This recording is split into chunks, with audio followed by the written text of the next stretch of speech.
अगला प्रवचन है जो इस पुस्तक का अंतिम प्रवचन है, सुमिर सुमिर मन बावरे का, और इसका शीर्षक है तू भाग्यवान है कि तू मनुष्य है। तो यह शीर्षक पढ़ते ही यही समझ में आता है, बार बार सुनते तो हैं हम कि हम मनुष्य हैं, मानव जन्म बड़ी मुश्किल से मिलता है, और देखते भी हैं, थोड़ा ध्यान देते हैं अपने जीवन की ओर कि नहीं, हम कोई पशुवत जीवन व्यतीत नहीं कर रहे हैं, हमें मानव जन्म मिला है और हम काफी अच्छी तरीके से कहें या गुणात्मक क्वालिटेटिव लाइफ जी रहे हैं, यह सब भी हम देखते हैं, किंतु अपने आप को भाग्यशाली नहीं समझ पाते हैं कि हमारा कितना बड़ा भाग्य है। और सबसे बड़ा भाग्य तो यह है कि हमें संत की शरण मिली है, सद्गुरु मिला है, और यह जब अनुभव करता है तब अवश्य ही उसे लगता है कि हाँ, वही भाग्यवान है, मनुष्य है। यह पहला भाग्य है, और उससे भी बड़ा भाग्य है कि संत की शरण मिली है। तो इस तरह अपने जीवन में अनुभव करता है, नहीं तो छोटी छोटी बातों पर यही समझता था मेरे भाग्य में नहीं, मैं तो अभागा हूं, किंतु अब लगने लग गया नहीं, मैं भाग्यवान। तो शुरू करते हैं। इसमें कह रहे हैं राजमा, एक वाणी में सद्गुरु कहते हैं कि तू भाग्यवान है कि तू मनुष्य है। अब तुझे भगवान बनना है, अवसर मिला है, लाभ उठा। भगवान नहीं तो भगवान का बन जा। हमें भगवान का बनने में या भगवान बनने में लाभ क्या है जो हम भगवान बने या भगवान का बन जाएं? तो ऐसा है कि संसार के विषय विकार में, सुख दुख में, चिंताओं में, लोभ और मोह से प्राणी निरंतर ही संतप्त होता रहता है। संतों की भाषा में कहा जाए तो यही कहा जाता है कि इस तपती हुई पूरी यात्रा में एक केवल भगवान का भजन और संतों की शरणागति ही एक ऐसा वृक्ष है जहां पर बैठकर तुम थोड़ी सी देर के लिए विश्राम ले सकते हो। संतप्त प्राणी कहीं और ढूंढता है विश्राम, तो विश्राम नहीं मिल सकता।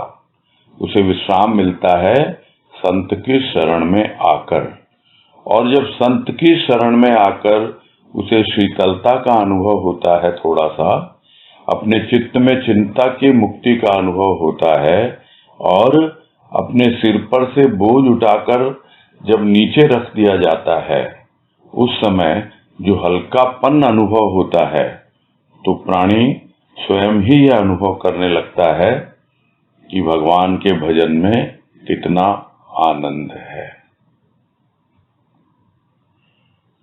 और यही समझा रहे हैं। एक वाणी का आधार लिया, गुरुदेव की वाणी है कि तू भाग्यवान है कि तू मनुष्य है। अब तुझे भगवान बनना है, अवसर मिला है, लाभ उठा। भगवान नहीं तो भगवान का बन जा। और इस वाणी का आधार लेकर ही यह प्रवचन प्रारंभ किया गया है, और इसमें यही प्रश्न उठता है प्राणी के मन में कि हाँ, वही सद्गुरु तो कह रहे हैं कि भगवान बन जा या भगवान का बन जा, तो आखिर हमें क्या लाभ है यह सब करने में कि हम भगवान बन जाएं या फिर भगवान का बन जाएं? क्या मिलेगा हमें, क्या फायदा होगा उससे? क्योंकि साधारण प्राणी हर चीज में नफा नुकसान देखता है, लाभ हानि का पहले विचार करता है और उसके बाद ही उस पर आगे बढ़ता है। और इसी को बार बार गुरुदेव ने समझाया कि यह कुछ और नहीं है, यह व्यवसात्मिका बुद्धि है। व्यवसात्मिका बुद्धि जिस तरह व्यवसाय करता है, बिजनेस करता है कोई, लाभ हानि के बारे में ही सोचता रहता है। यही सोचेगा हम सत्संग कर रहे हैं तो हमें क्या लाभ है, हम सद्गुरु की शरण में हैं तो हमें क्या लाभ है। और यदि कह रहे हैं कि दुनिया में रहते हो तो भाई वहां तो हमें बहुत लाभ मिलता है, क्या हानि है वहां पर। तो यह सब बातें जब आती हैं सामने, जब सद्गुरु कहते हैं, तो एक साधारण प्राणी जब सुनता है, जिसे इन सब बातों का कोई भी अनुभव नहीं हो, तो उसके मन में तो प्रश्न उठना बड़ा स्वाभाविक है कि भाई हमें भगवान का बनने में या भगवान बनने में क्या लाभ है, जो हम भगवान का बने या भगवान बने। और उसको समझा रहे हैं कि ऐसा है, संसार में बहुत विषय विकार है, और वो तभी मालूम पड़ता है जब संत की शरण में आता है। नहीं तो विषय विकारों में सना हुआ प्राणी दिन रात उसी में खेलता है, उसी में उठता है, बैठता है। और उसको भी संतों ने यही कहा कि जिस तरह नाली का कीड़ा होता है, नाली में ही कुलबुलाता रहता है और वही उसका जीवन होता है। तो यदि मनुष्य है तो क्या उस प्रकार का जीवन जीने का उसे कोई अधिकार है? अधिकार तो बहुत कुछ दिया है सृष्टिकर्ता ने, किंतु वो अपने अधिकार का उपयोग ही नहीं करता। सदुपयोग करना तो बहुत बाद की बात है। तो यही कह रहे हैं कि विषय विकार में पड़ा हुआ है प्राणी, और इसलिए सुख आता है तो थोड़ा उछलने लगता है, दुख आता है तो परेशान हो जाता है, तरह तरह की चिंता लगी हुई है, और लोभ और मोह के बारे में तो सोचता ही नहीं है, क्योंकि इतना लोभ है वस्तुओं का और इतना मोह है व्यक्तियों का। और ये बातें कई बार आ चुकी हैं कि लोभ वस्तुओं का होता है, ये वस्तु है, ये मुझे मिल जाए, लोभ आ गया, मुंह में पानी आ गया, मन मचलने लगा, अब उसके पीछे भागो। उसके पीछे भागो मतलब कैसे भागो? खरीदने के लिए, मेरी हो जाए ये वस्तु। अब उतनी पूंजी है नहीं, रकम है नहीं, तो फिर अर्जित करो, पैसा कमाओ, कमा लिए पैसे, फिर समझ में आने लगता है हाँ ये पैसा ही है जो वस्तुओं को खरीदता है।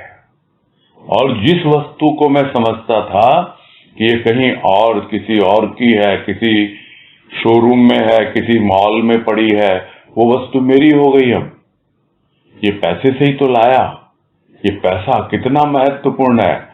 और इस तरह उसे पैसे से लोभ हो जाता है। लोभ तो वस्तुओं का है, किंतु हो गया पैसे से। और पैसे का लोभ तो ऐसा है कि बहुत कठिन है उससे बचना। और मोह है व्यक्तियों से, और व्यक्तियों से भी जो विशेषकर शरीर के संबंधी हैं, जिसे हम कहते हैं सबसे पहले मोह होता है संतान से। तो संतान से मोह है, संतान को माता पिता से मोह है, उसी तरह और जितने संबंधी हैं, भाई बहन है और ये सब है, सब में मोह है। तो मोह व्यक्तियों से और लोभ वस्तुओं से, और उसी में निरंतर लगा रहता है, जान ही नहीं पाता, समझ ही नहीं पाता, जलता रहता है भीतर ही भीतर, किंतु उस आग को भी समझ नहीं पाता। संतप्त होता रहता है, यानी परेशान होता रहता है, दुखी होता रहता है, भीतर ही भीतर जलता रहता है, किंतु ये एक ऐसी आग है जिसे वो समझ भी नहीं पाता।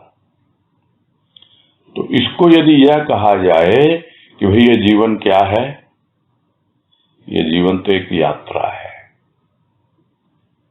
सब चलते रह रहे हैं। किस पे चल रहे हैं? समय की सड़क पर चल रहे हैं। हम चले या न चलें, समय चल रहा है। हम सड़क पे चले या न चले, जिस तरह ट्रेडमिल है एक्सरसाइज करने वाली, हम तो खड़े हैं उस पर, वो तो स्टेशनरी है, किंतु ट्रेडमिल तो चल रही है, तो हमें चलना ही पड़ेगा। उसी तरह हमें तो जीवन व्यतीत करना ही पड़ेगा, और कोई उपाय है ही नहीं। तो ये जीवन एक यात्रा है, और इस यात्रा में हम पूरी तरह से संतप्त हैं, तप्त हैं, और जैसे हम तपती हुई धूप में यात्रा कर रहे हैं।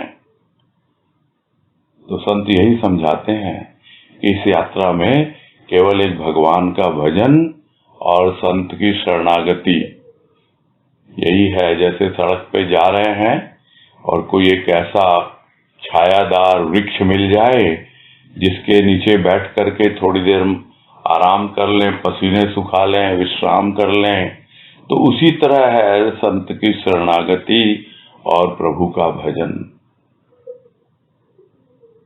तो संतप्त प्राणी है, उसे पता नहीं है, कहीं और ढूंढता है वो तो विश्राम, वो ढूंढता है मौज मस्ती में, मनोरंजन में, क्लब में, पार्टी में, सोशलाइजिंग में, और नहीं समझ में आता तो समय उसे समझा देता है। जिसको हम दे रहे हैं, ऐसा काल चल रहा है, अभी ऐसा समय चल रहा है, वो काल समझा देता है, सब बंद हो गया। कहते हैं घर में रहो, आ जाओ वापस लौट के अपने भीतर, यही तो सब समझाते हैं। प्रकृति तुम्हें बाद में जबरदस्ती समझाएगी, तुम पहले ही समझ लो।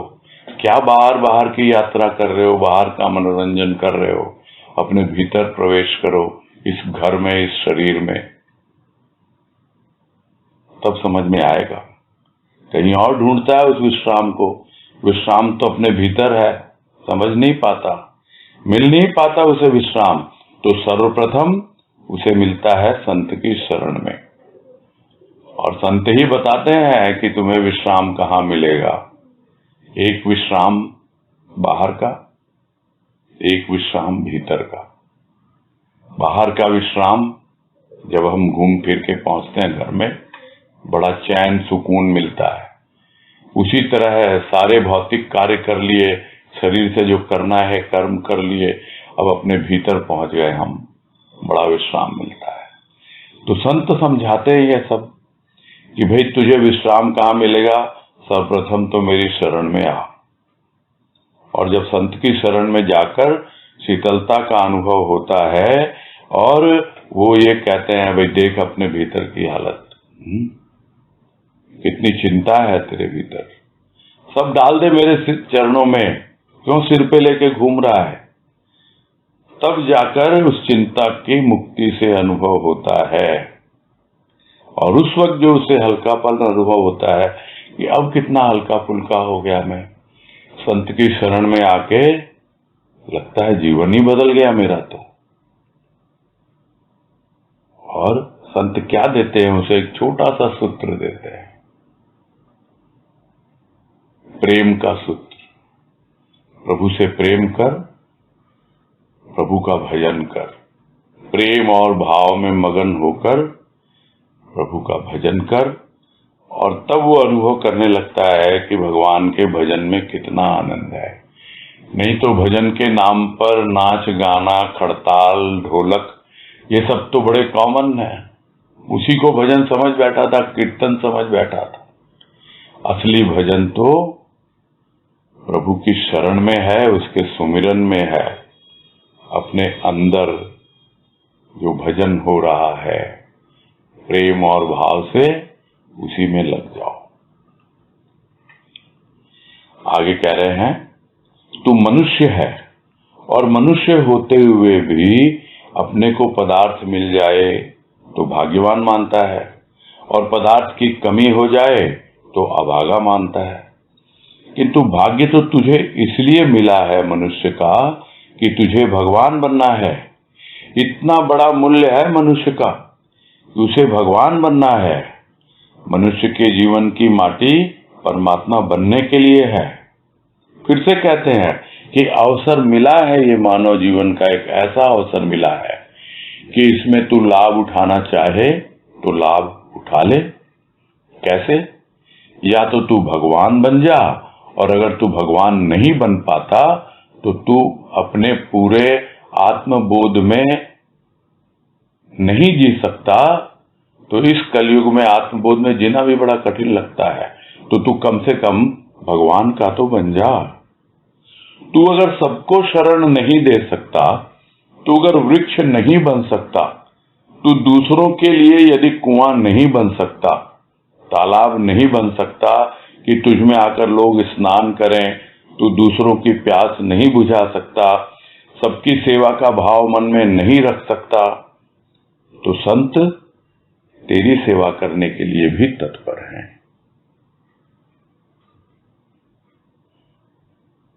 तू मनुष्य है, बिल्कुल है। और मनुष्य होते हुए भी अपने आप को भाग्यवान तभी मानता है जब तेरी मनचाही पूरी होती रहे, जो जो तुझे चाहिए सब मिलता रहे, और समझता है कि हाँ मैं बहुत भाग्यवान। और जब नहीं मिलता, किसी भी प्रकार की कमी हो जाए, अभाव आ जाए, कुछ भी, तो समझता है मेरे भाग्य में ही नहीं है, मैं तो बड़ा अभागा हूं। इस बात को कभी नहीं सोचता कि भाग्य तो तुझे इसलिए मिला है कि तू मनुष्य है और तुझे भगवान बनना है। ये क्या कहें इसको, this is the final target, यानी ये हमारा अंतिम लक्ष्य है कि तुझे भगवान बनना है। और इसी के लिए कह रहे हैं इतना बड़ा मूल्य है मनुष्य का। भगवान ने मनुष्य को इसलिए बनाया है, बिल्कुल अपने जैसा ही बनाया है, कि ताकि यह भी भगवान बन जाए। सृष्टिकर्ता ने मनुष्य को इतनी स्वतंत्रता दे रखी है कि वो जो चाहे कर सकता है, और यह स्वतंत्रता किसी के पास नहीं है। पशुओं के पास, पक्षियों के पास तो भूल ही जाएं, देवताओं के पास भी यह स्वतंत्रता नहीं है कि वो चाहें भगवान बन जाएं, नहीं बन सकते।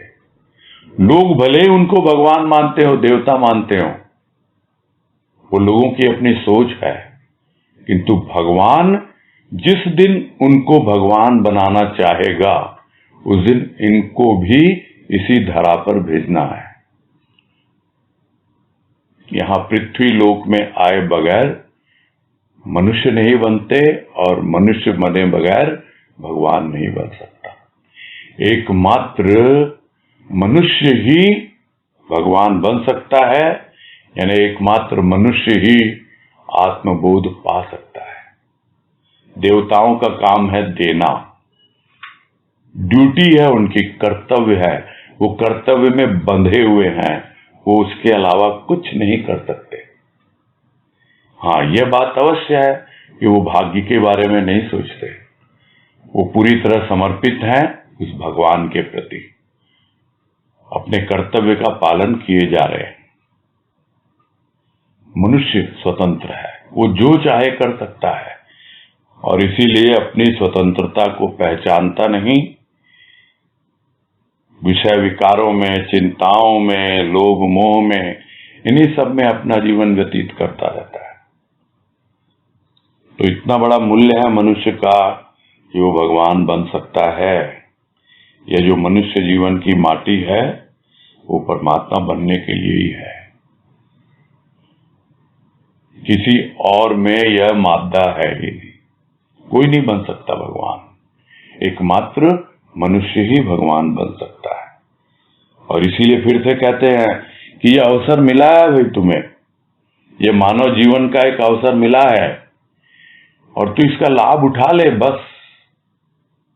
तो लाभ कैसे उठा ले? या तो तू भगवान बन जा, और अगर भगवान नहीं बन पाता यानी अपना पूरे आत्मबोध में नहीं पहुंच पाता या जी नहीं पाता, तो कम से कम भगवान का तो बन जा। अब यहाँ के कहा है कि इस कलयुग में आत्मबोध में जीना भी बड़ा कठिन लगता है या नहीं है? वो तो जो जीते हैं संत महापुरुष, वो तो बताते हैं, बहुत सहज है। तुम समझते हो कि आत्मबोध हो जाएगा तो मैं कैसे तो गृहस्थी संभालूंगा और कैसे मैं और सब काम करूंगा। तो क्या गुरुदेव ने नहीं किया? क्या हम उन्हें भगवान नहीं कहते? क्या हम उन्हें सदगुरु भगवान नहीं कहते? भगवान ही है वो भगवत्ता को उपलब्ध हो गए, भगवान बन गए। आत्मबोध में जीना हाँ लगता है कठिन, किंतु इतना कठिन है नहीं। क्यों? क्योंकि यदि भगवान बन जाएगा तो भाई संतों की तरह तुझे भी सबको अपनी छत्र छाया में रखना पड़ेगा। सब आएंगे तुमसे शरण मांगेंगे, वृक्ष जैसे छाया देता है वैसे देना पड़ेगा। और उसी तरह जैसे संत क्या है, कुआं खुदा हुआ है, लोग आते हैं पानी पीते हैं, अपनी प्यास बुझाते हैं। तो दूसरों के लिए कुआं नहीं बन सकता तू, तालाब नहीं बन सकता जिसमें आकर लोग अपना स्नान करें, यानी जितनी भी गंदगी है वो दूर करें, यानी अपने भीतर के मैल को धो डालें, जो संतों की शरण में आके मिलता है। यदि तू उस अवस्था तक नहीं भी पहुंच पाता, स्नान नहीं करने योग्य बन पाता, प्यास नहीं बुझा पाता, और साथ साथ ये भाव भी रहता ही है संतों के कि प्राणी मात्र की सेवा हो, सबकी सेवा हो, और वो करते भी हैं, किसी न किसी रूप में करते हैं, पता भी नहीं लगता। उनकी सेवा का भाव ऐसा होता है क्योंकि वो जानते हैं ये सब मेरी ही संतान है, सब भगवान के बनाए हुए बच्चे हैं, और मैं अब भगवान तो मेरी ये संतान। उसको पता होता है संत को। और सेवा किसकी करनी है? बच्चों की करनी है। प्रेम वो भगवान से करते हैं, सेवा उसके बच्चों की करते हैं। तो सबकी सेवा का भाव रहता है उनके मन में। तो अगर तेरे मन में यह सब भाव नहीं है तो कम से कम तू उनके पास चला जा, वो तो तत्पर है तेरी सेवा करने के लिए। उनकी सेवा का लाभ उठा कि किस तरह वो सेवा करते हैं, उसको समझने की बात है, जीने की बात है। हम समझते हैं हम उसकी सेवा करते हैं, अरे सेवा तो वो कर रहे हैं हमारी। हमारा सेवा करने का तरीका अलग और संतों की सेवा करने का तरीका अलग होता है। आगे है, कहते हैं कि तू भगवान का बन तो सकता है, ना तुझे भूख लगी है, उस भूख की वेदना को मिटाने के लिए तू दुनिया के सम्मुख जाएगा तो केवल दुनिया तुझे भीख के 2 टुकड़े डालकर तेरे ऊपर और कोई एहसान नहीं करती। भगवान जितना भी देता जाता है हम उतना ही ग्रहण करते जाते हैं, किंतु कभी उस दाता ने यह नहीं कहा कि देने वाला मैं हूं। हम लेते हैं रोज ही, वो ही देता है, किंतु उसने कभी यह प्रकट नहीं किया कि मनुष्य तुझे देने वाला मैं हूं, तुझे भोजन देने वाला मैं हूं, मां के स्तन में दूध देने वाला मैं हूं। ये कभी भी भगवान ने हमें परिचय नहीं दिया। इस बात का परिचय तो संत ही देते हैं कि देख, तुझे मनुष्य का चोला देने वाला एक परमात्मा है, जिसने तुझे मनुष्य का जन्म देकर एक ऐसा अवसर दिया है कि उस अवसर में अब अपने जीवन के सारे जितने भी जीव भाव हैं, अभाव हैं, उन सबको इस सर में अवसर मान अब ये तुझे भव रूपी तालाब में लाते हैं।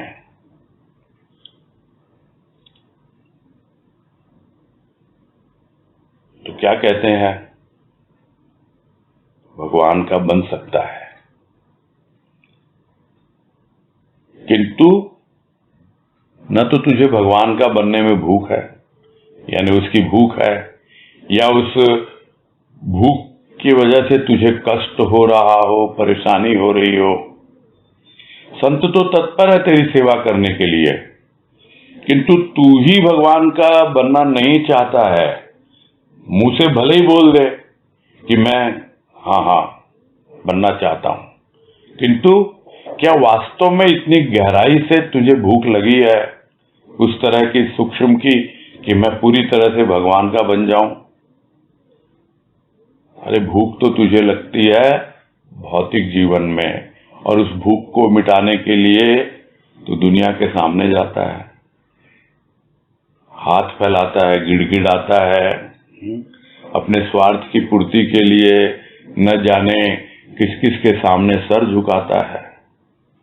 और वो क्या करते हैं, जैसे भिखमंगे को 2 टुकड़े रोटी के डाल देते हैं और एहसान जताते हैं, किंतु समझ नहीं पाता तू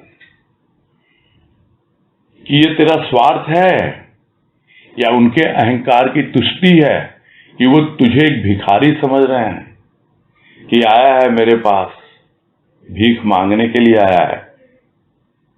मुंह से भले ही बोलेंगे हाँ भाई हम ही तो सहायता करेंगे, कुछ ऐसा अवसर आ जाए, किंतु संत क्या है, संत कुछ देता भी है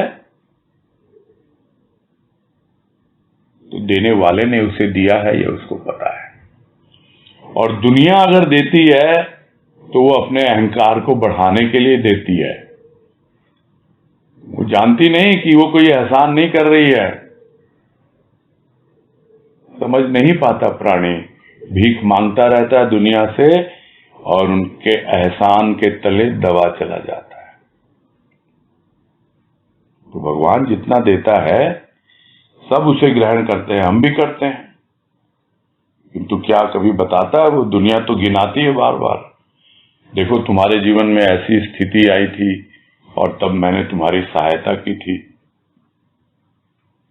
किंतु भगवान क्या क्या देता है कभी बताता नहीं हो। उसने कभी नहीं कहा, रोज हम लेते हैं उससे और रोज वो देता है, किंतु कभी भी हमारे सामने कहता नहीं, बतलाता नहीं, प्रकट नहीं करता कि मैं ही तुझे देने वाला हूं, ये भोजन देने वाला मैं हूं। क्या कभी बोला उसने? ये तो हमारी तुच्छ मैं है जो समझती है कि मैं पैसे कमा के और भोजन की व्यवस्था करता हूं। अरे यदि प्रकृति के माध्यम से अन्न और फल सब्जी ये सब न दे तुमको तो कहां से लाएगा तुम? क्या पैसों को खाएगा? ये तो भगवान ही है देने वाला। कभी बतलाता नहीं कि तुझे देने वाला मैं हूं, भोजन देने वाला मैं। और जब तू पैदा हुआ तो उस रक्त को दुग्ध में कौन बदला जो मां के स्तन में था, ताकि तेरी क्षुधा शांत हो, तेरी भूख शांत हो? कौन था वो? बतलाने आया? कभी नहीं बतलाता वो, किंतु संत बतलाते हैं। इसका परिचय यही देते हैं कि देख मनुष्य, तुझे चोला देने वाला एक परमात्मा है जिसने तुझे एक अवसर दिया है ये मनुष्य के जन्म के रूप में। इस अवसर में जितना भी तुम्हारे भीतर अभाव है और इस जीवन में जितना भी जीव भाव है, उन सबको सर में अवसर माने। यानी यह जो एक संसार रूपी सर है, सर यानी तालाब, उसमें एक अवसर माने कि हाँ भाई मुझे एक अवसर मिला है इस संसार रूपी तालाब में, भाव रूपी तालाब में, और मैं इस अवसर का पूरा लाभ उठाऊं और भगवान का बन जाऊं और या फिर उसकी कृपा हो तो भगवान ही बन जाऊं। आगे है, इस मौके का क्या लाभ उठाना है कि अब अपने सारे मैल को, सारे पाप को, सारे जितने भी चित्त में संताप हैं, उन सबको इस भाव में सर में छोड़कर चले जाना है। अपने मन में अपनी कोई भी कामना नहीं रखनी है। कहा है संत तुलसीदास ने कि सरस्वती की महिमा तो ऐसी है कि काक भौहे पिक बनाऊं मराला। काक माने कौवा, पिक माने कोयल। काक का क्या काम है? वो तो 12 महीने कांव कांव करता रहता है। कौवे की वाणी को तो कभी विश्राम नहीं मिलता। हर समय जरा सा अवसर मिला वह कांव कांव करना शुरू कर देता है। किंतु कोयल की आवाज तो कभी कभी सुनाई देती है, और कब सुनाई देती है? जब आम पर बौर आती है। तो ये जो हमारी बेसुरी वाणी है, वो तो नित्य प्रतिदिन दुनिया की चर्चा, अपनी चर्चा, संसार की चर्चा करती ही रहती है। दुनिया की भलाई बुराई, अपनी कामनाओं को प्रकट करना, ये हमारी इस वाणी का काम है। ये कौवे जैसी हमारी वाणी है। वाणी जो वरदान स्वरूप मिली, जिसे कि कहा गया है कि वाणी माने सरस्वती। ये वाणी कोयल जैसी कब होगी? जब इसमें मिठास कब आएगी? इसमें मिठास तो तभी आएगी जबकि अपने जीवन के बौर पर परमात्मा का भाव आएगा। जब अपने जीवन के आम के वृक्ष पर परमात्मा के प्रेम की बौर लगेगी।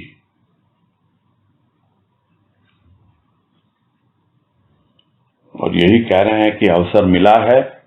सर यानी तालाब। कौन सा तालाब? ये संसार रूपी, भाव रूपी तालाब है। और इस अवसर का, मौके का क्या लाभ उठाना है कि भी जैसे तालाब में स्नान करने गए हैं, जितना भी मैल है जो जन्म जन्मांतर से हमारे अंतःकरण में लगा हुआ है, संस्कारों के रूप में, विकारों के रूप में, मालूम नहीं कितने पाप हैं, संताप हैं भीतर चित्त में, कुछ पता नहीं हमको। उन सबको इसी भाव में, यानी इसी संसार में, इस सर में, तालाब में छोड़कर चले जाना है। ये एक ऐसा जन्म मिला है मनुष्य का, सब कुछ यहीं छोड़कर चले जाना है। किसी भी प्रकार की कोई इच्छा, कोई कामना बाकी न रह जाए, और यह सबको पता होना चाहिए। और यह तो बड़ा स्पष्ट भगवान कृष्ण ने भी गीता में कहा है कि जिसकी कोई भी कामना, इच्छा बाकी नहीं रहती, उसका पुनर्जन्म नहीं होता है। दोबारा जन्म उसको इसीलिए देता हूं मैं यानी भगवान कृष्ण कह रहे हैं, उनको इसीलिए देता हूं ताकि वो जो उनकी अतृप्त इच्छाएं, कामनाएं रह गई हैं, उनको पूरा कर ले।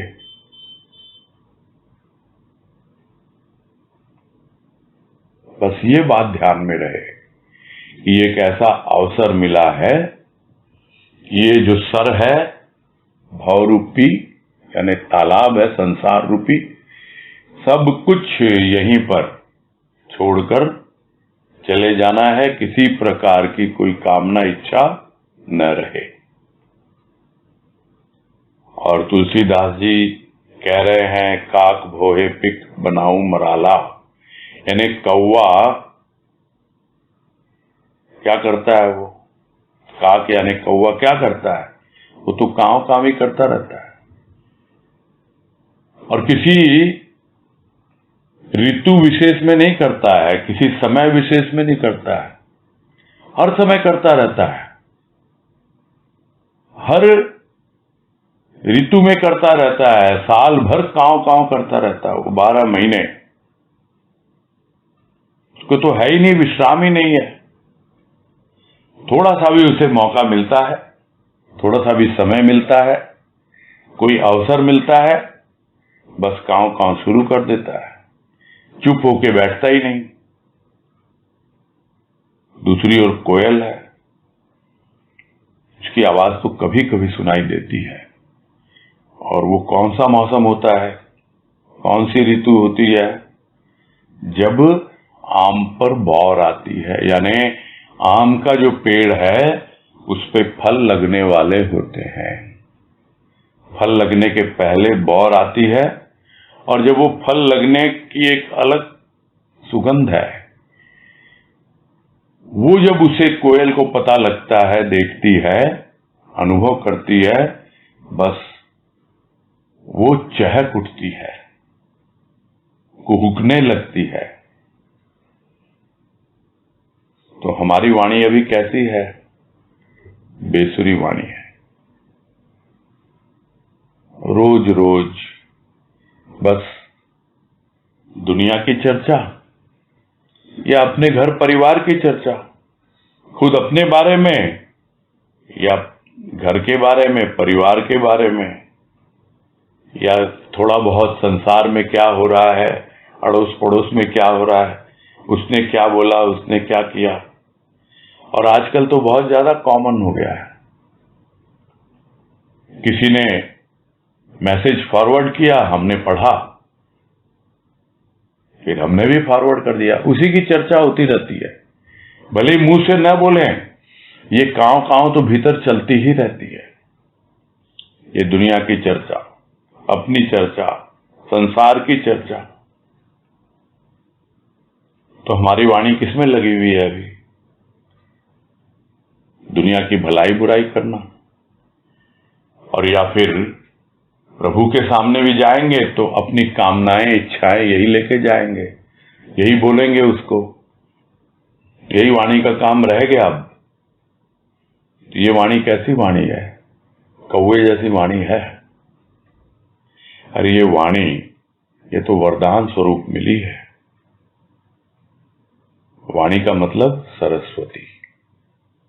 सरस्वती देवी का रूप है। ये वाणी स्वरूप, सरस्वती स्वरूप मिली है ये वाणी, वरदान स्वरूप। तो कब ये वाणी कोयल जैसी होगी? थोड़ा विचार करें तो कोयल से प्रेरणा लेते हैं। इसमें मिठास तो तभी आती है, कौवे की कांव कांव में कर्कशता है, चुभती है वो आवाज, जरा भी मिठास नहीं है। और कोयल की आवाज इतनी सूदिंग लगती है, इतनी अच्छी लगती है, इतनी मिठास लगती है उसमें। तो कब आएगी ये मिठास? जब हम अनुभव करेंगे कि हमारे जीवन तो ऐसे ही चल रहा था, जैसे एक आम का वृक्ष है, उस पे बौर लगी ही नहीं अब तक, तो कैसे आए वाणी में मिठास? ये जीवन रूपी आम के वृक्ष में जब बौर लगेगी, और यानी परमात्मा का भाव आएगा। जब परमात्मा का भाव आता है, तब हमारे मन की कोयलिया कुहुकने लगती है अपने आप।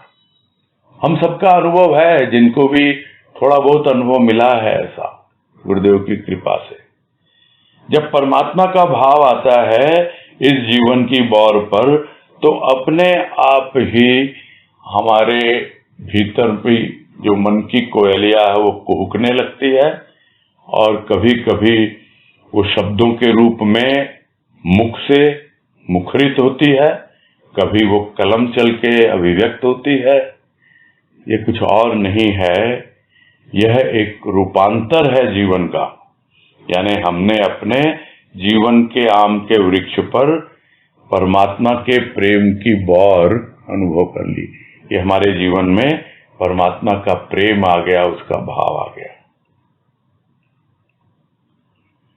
आगे है, यदि हमारे जीवन में थोड़ा सा भी परमात्मा के चरणों को पाने का भाव जाग गया, इधर थोड़ी सी भी हमारे मन में ये जिज्ञासा उत्पन्न हो गई कि इतनी चर्चा सुनते हैं तेरी, तू आखिर है कौन?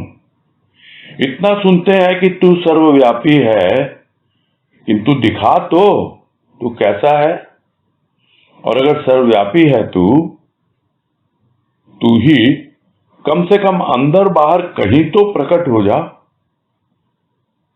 इस प्रकार हमारे मन में जिज्ञासा उत्पन्न हो गई, उस प्यारे परमात्मा के लिए पुकार जग गई। तो हम यह देखेंगे कि हमारा मन दुनिया की चर्चा करने में, किसी की भलाई बुराई करने में नहीं लगेगा। और मन जिस बात का चिंतन करता है वही भाषा बोलता है। जब मन में निरंतर प्रभु के दर्शन की, उसको जानने की जिज्ञासा हो, जैसे अग्नि प्रज्वलित है, उस जलती हुई अग्नि में यदि आप डालोगे यज्ञ की समिधा तो अग्नि सुगंध देगी। इसी प्रकार चित्त में प्रभु को पाने की इच्छा बलवती हो जाएगी।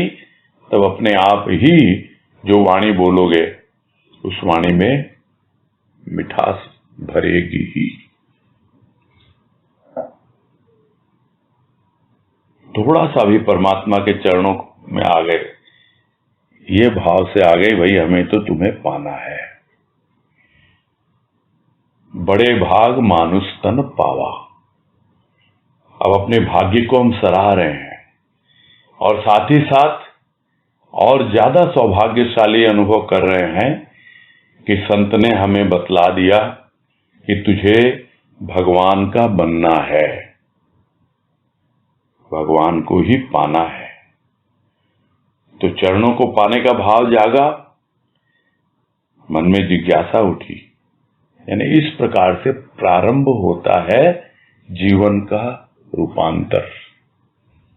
पहले एक जीवन पूरी तरह दुनियादारी में, बेसुरी वाणी, दुनिया की चर्चा, संसार की चर्चा, इसके अलावा कुछ नहीं।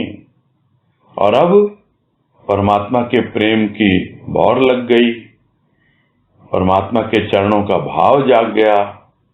और थोड़ी सी जिज्ञासा हमारे मन में यदि उत्पन्न हो जाती है और हम उसी से सीधा सीधा वार्तालाप करते हैं, पूछते हैं उसको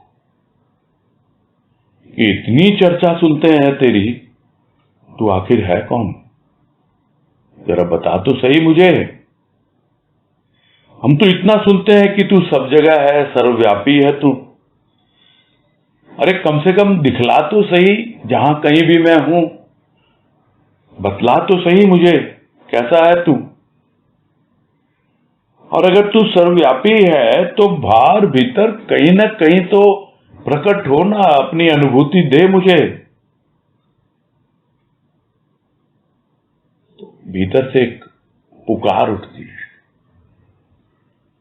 पुकार ही नहीं उठती, उसको पाने की एक अभिलाषा जागती है और वो धीरे धीरे उत्कट अभिलाषा में परिवर्तित होने लगती है। और हम जानने की इच्छा रखने लगते हैं, जिज्ञासा रखते हैं और प्यारे परमात्मा को पुकारने लगते हैं। और अगर यह अवस्था बन गई तो किसी से पूछने की जरूरत नहीं है, हम अपने आप ही देखेंगे और देखते भी हैं कि अब हमारा मन दुनिया की चर्चा करने में नहीं लग रहा है। अब किसी की भलाई बुराई में, निंदा स्तुति में मन नहीं लग रहा है। क्यों?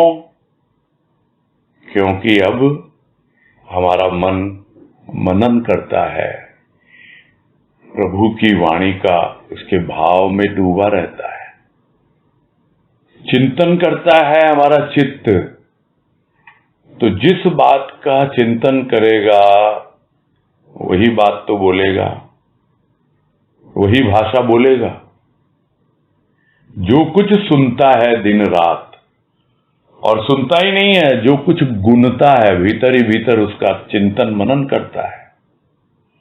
और फिर जब भीतर से जो भी बातें निकलेंगी, उस मंथन के द्वारा जो सार उसको पता लगेगा, अनुभव में आएगा, उसको खलबली लग जाती है। कैसे लोगों तक पहुंचाऊं मैं, कैसे बोलूं? और नहीं तो बस दुनियादारी की बातें, भले ही सत्संगी से मिले, दुनियादारी की बातें। किंतु अब आता है, देखो ऐसा अनुभव हुआ, ऐसा भाव गुरुदेव ने दिया, ऐसे भीतर में वाणी का एक रूप बना।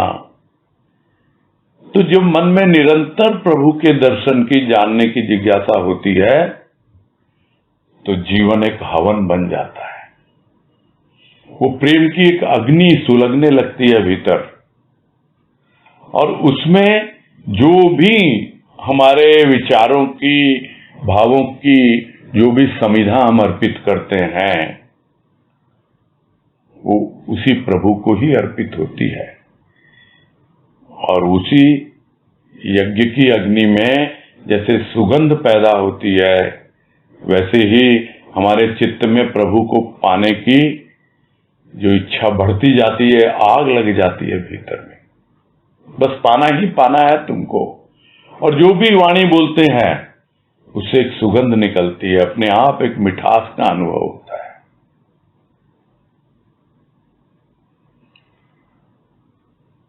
फिर कह रहे हैं, बोलेगा वाणी कैसी? बैकरी नहीं, परमात्मा के प्रेम भाव से भरी हुई वाणी बोलेगा। कब बोलेगा? जबकि सत्संग करेगा। हम नहीं कहते, संत तुलसीदास ने कहा है, सत्संग करोगे तो आज तुम जो कौवे जैसी वाणी बोलते हो, फिर तुम्हारी वाणी में मिठास आएगी, तुम्हारी ही वाणी में रस आएगा, भगवान का प्रेम प्रकट होगा। हम सभी ये जानते हैं कि फल में मिठास कब आती है?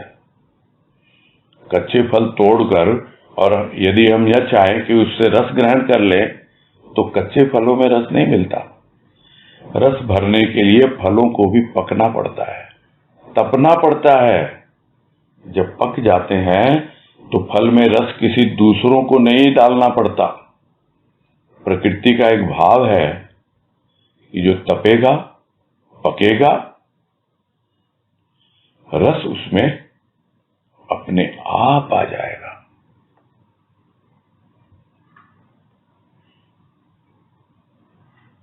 तो एक समिधा है जीवन।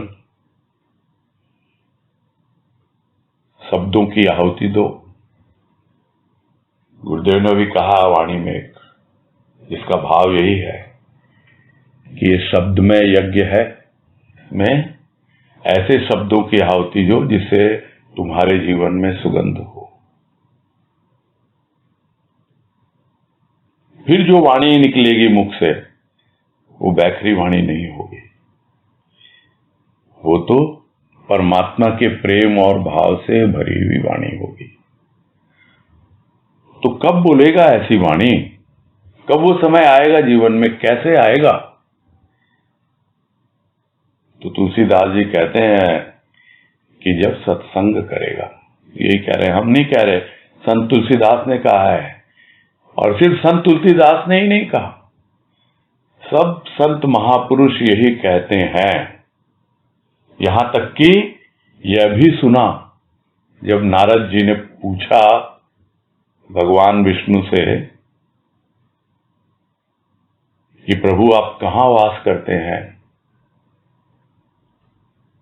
तो बोले, जहां भक्त मिलकर सत्संग करते हैं, मैं उनके हृदय में वास करता हूं।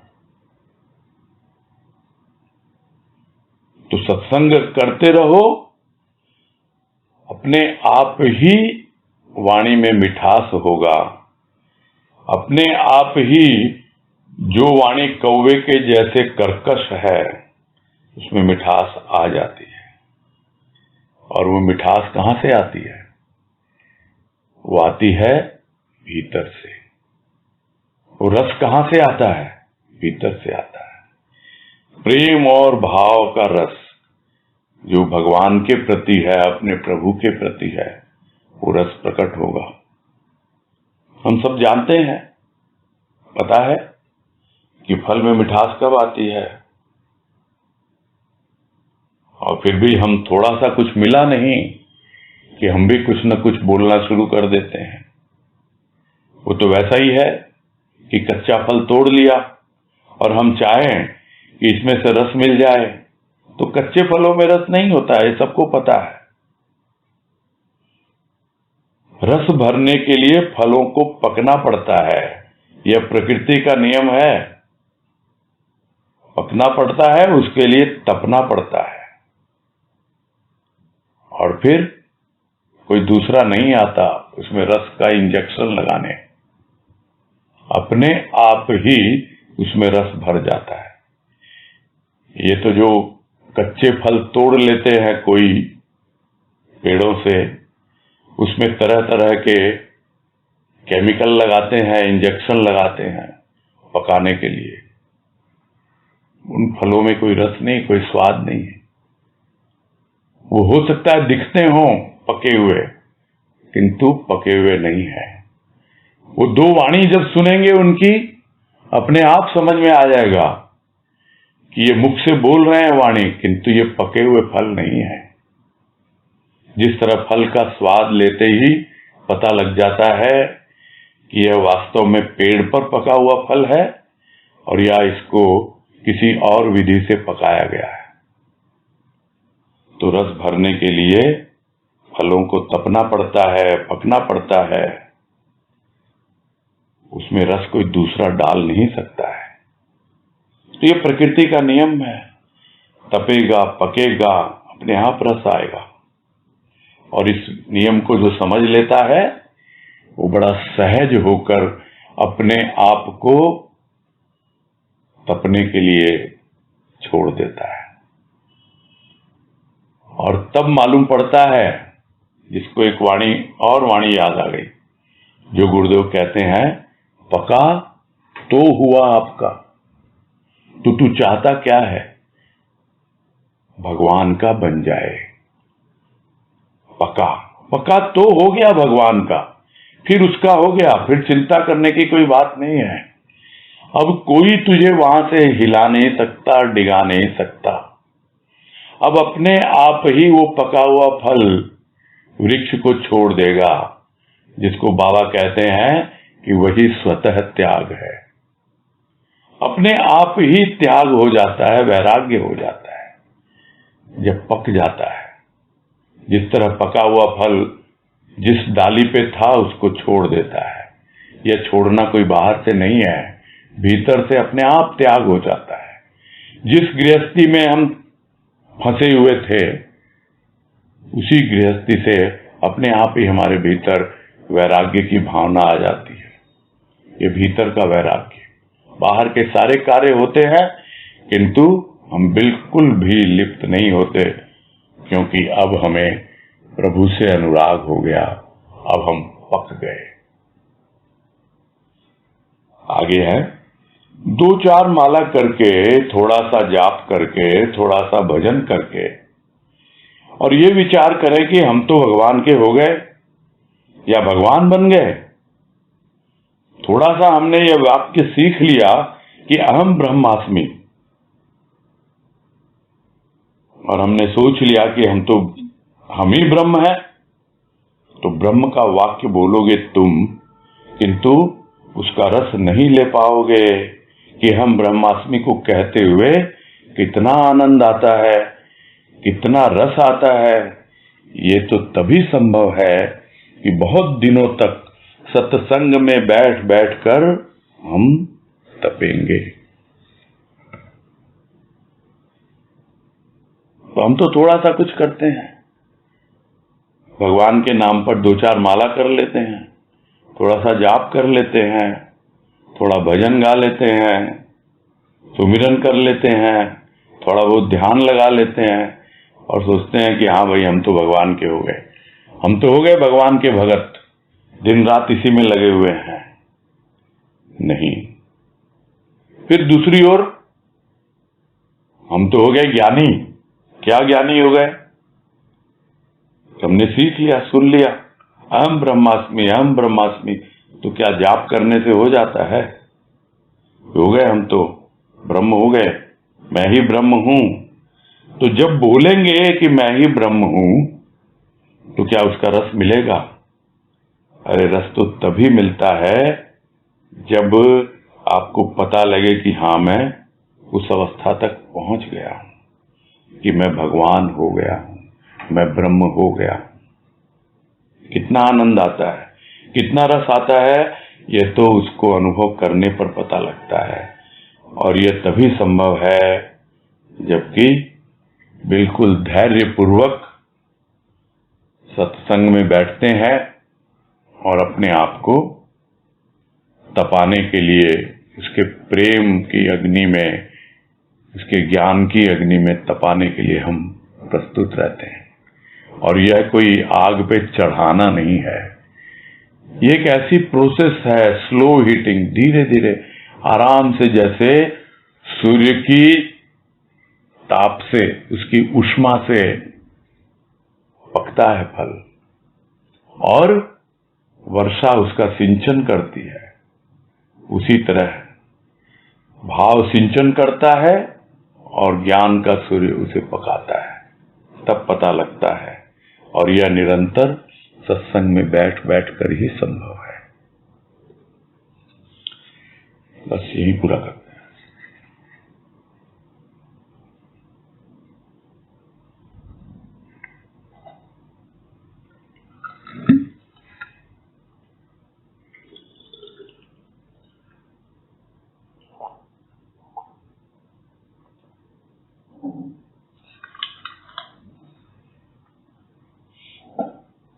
अजय बंसल, बोलिए। हाँ भैया प्रणाम। हाँ नमस्कार, बोलिए। ये मुस्लिम्स में एक अल्लाह है, सिखों में एक गुरु नानक है, ईसाई में एक जीसस है। अपनी जाति में इतने देवी देवता भगवान, और मतलब बचपन से ही देखते आ रहे हैं और काफी कंफ्यूजन है। तो ये सब क्या चक्कर क्या है और असलियत क्या है, कई बार ऐसे प्रश्न आता है मन में। आप बॉम्बे रहते हो ना? हाँ जी। और बॉम्बे में ही गुरुदेव का एक लेख जिसका शीर्षक है धर्म है या शिष्टाचार, वो हुआ था, रेगुलर बेसिस पे हुआ था। हाँ। और आप लोगों में से बहुत लोगों की इच्छा थी तो उसको पुस्तक का रूप भी दिया गया, जो वहां पर हफ्ते भर चला था, 7-8 दिन। उसको फिर पुस्तक का रूप दिया गया और पुस्तक के रूप में वो उपलब्ध है। आप उसको पढ़ना, गुरुदेव स्वयं बतलाते हैं और स्पष्ट किया है कि यह सब जिसकी बातें आप कर रहे हो, यह मानवकृत धर्म है, यानी मानव के द्वारा बनाए गए हैं। आपने नाम लिया ना जीसस का, आपने नाम लिया गुरु नानक का, मोहम्मद साहब, ले लो, आप किसी का भी नाम ले लो, ये सब मानव हैं, मानव के द्वारा बनाए हैं। असली धर्म तो सत्य धर्म है। और अपनी सत्संग में बार बार आपने सत्य सत्य ये सब बातें सुनी है। मैं आपसे यही रिक्वेस्ट करूंगा, थोड़ा समय निकाल सकते हैं, अभी तो समय ही समय है लोगों के पास, थोड़ा अलग से अपना स्व चिंतन करें। वो पुस्तक जरूर वहां पे उपलब्ध होगी, आप कांटेक्ट करिए, बॉम्बे में किसी से मिल जाएगी आपको। उसको जरूर पढ़ना। आपका ये हमेशा के लिए, जिसको कहते हैं ना, कंफ्यूजन दूर हो जाएगा कि आप जिसको कहते हो हमारे यहाँ तो इतने देवी देवता हैं, वो अलग है, वो चीजें ही अलग है। और समय के साथ साथ बढ़ रहे हैं, मतलब उतने भी नहीं है, समय के साथ साथ बढ़ रहे हैं। नहीं, हमें उनसे लेना देना ही नहीं है ना, हमारा सरोकार तो सत्य से है, सत्य ही हमारा धर्म है। ये इतने दिनों से आप सत्संग में हो, ये सार तो आपको समझ में आ ही गया होगा। तो दूसरों को क्यों देखें हम? दुनिया में बहुत कुछ हो रहा है, हम तो अपने आप को संभालें, खुद को देखें। वो आपकी आंखें खोलेगा वो लेख, जरूर, मुझे उम्मीद हाँ है। भैया, हाँ हाँ भैया, हाँ, धन्यवाद। हाँ, हरिओम। हरिओम।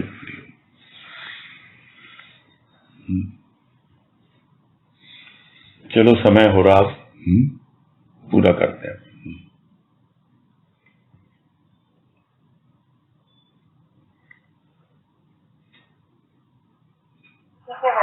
हरिओम बैठ। हाँ, हरिओम, हरिओम, हरिओम, सबको हरिओम। प्रणाम भैया। हरिओम, हरिओम, सबको